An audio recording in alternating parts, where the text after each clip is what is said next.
Some homes in the Chicago suburbs are selling in days, and others, they're just sitting. Same price range, same type of house, same town. So what's actually going on? Because if you're moving to the Chicago suburbs, this is something you need to understand before you buy. And after helping so many people relocate here, I can tell you, most buyers are misreading what's happening right now. Most people think homes sit because of interest rates, the economy, or a slow market. But that's not what I'm seeing. Right now, I'm watching homes sell fast all across the Chicago market, while other homes barely get any showings.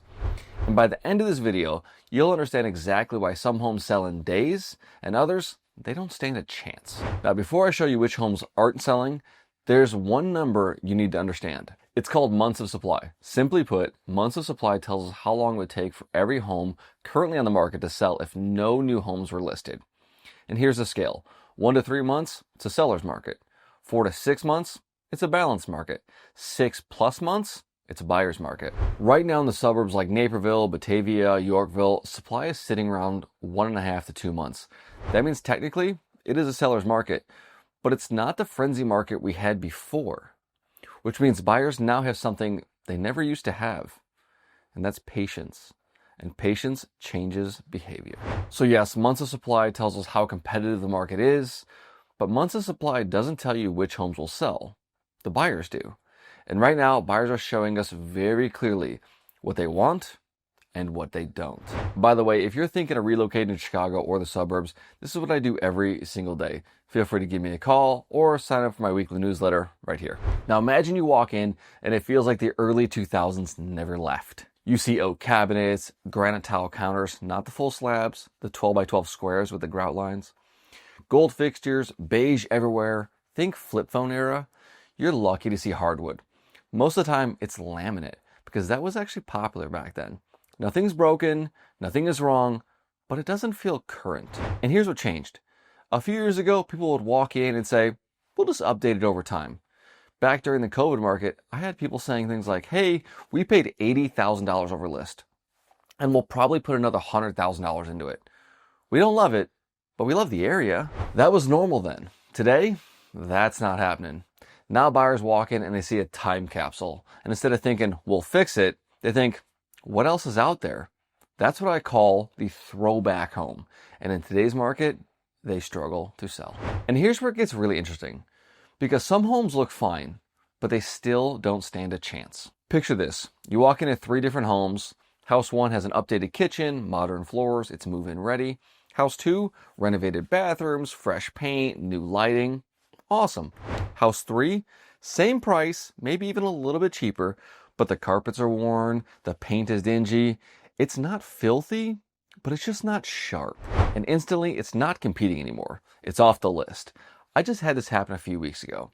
2 houses, 3 doors apart. We walked through the first one, decent shape, nothing special. As we were leaving, my client said, hey Jay, there's one for sale right there. Why didn't you schedule it? Well, I pulled up the photos. They looked at the price. They looked at the photos. And they said almost instantly, it's the same price as this one, but it's worse. Never mind. And that was the end of the conversation. Because here's what sellers don't realize. Buyers don't compare homes based on price alone. They compare them based on value. And when a home is priced like it's renovated listing next door without actually being renovated, it doesn't get negotiated. It just gets ignored. The homes priced above their condition are sitting more than anything else right now. Now this one catches people off guard because some homes look fine on paper, the price works, the square footage works, finishes are fine, but something still feels off. As you move from one living room into another living room, there's 2 dining rooms, an office that really doesn't make sense, and you find yourself thinking, what do we even do with this space? That's the moment the light bulb goes off. You aren't saying, is it updated? You're saying, would we actually live here? I toured a home like this recently. It was 3,000 square feet, just like they were looking for. But halfway through the showing, they said, we walked from a living room into another living room. What are we supposed to do with this one? And once that question pops up, it's really hard to unsee. You see, layout is one of the only things in real estate you can't change easily. You can paint, you can update, you can renovate, but you can't easily redesign how a house flows. Now, more people will forgive finishes than they will the overall flow of a home. And once you start questioning these odd layouts you're in, it's hard to move forward. By the way, if you're finding yourself having questions about the Chicago market, give me a call here or sign up for my weekly emails where I keep you updated on the market, local shops, and places to check out, and so much more. But here's the part most people overlook.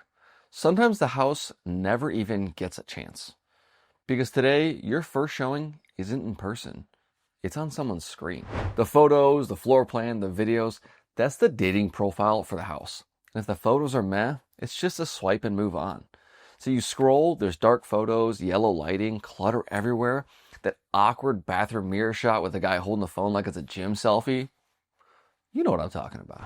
And here's the shift. Homes don't just compete with one down the street anymore. They compete with everything you're scrolling in the past 5 minutes. Now it's a side-by-side comparison in seconds. After being in over 15,000 homes, I can usually understand the layout almost instantly. But sometimes I'm looking at a listing and looking through the photos and I'm thinking, wait, where are we right now?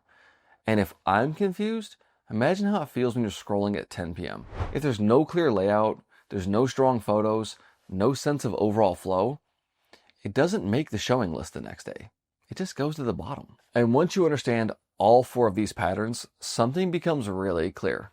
It's not that buyers disappeared or the rates became too high or everybody's leaving Chicago like you keep seeing.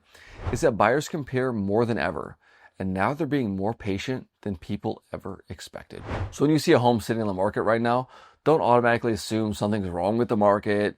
Most of the time, it's not the market at all. It's how that home compares to everything else the buyers are seeing that day. So if you're planning on making a move anywhere in the Chicago suburbs, watch this next video where I show you how to avoid picking the wrong Chicago suburb.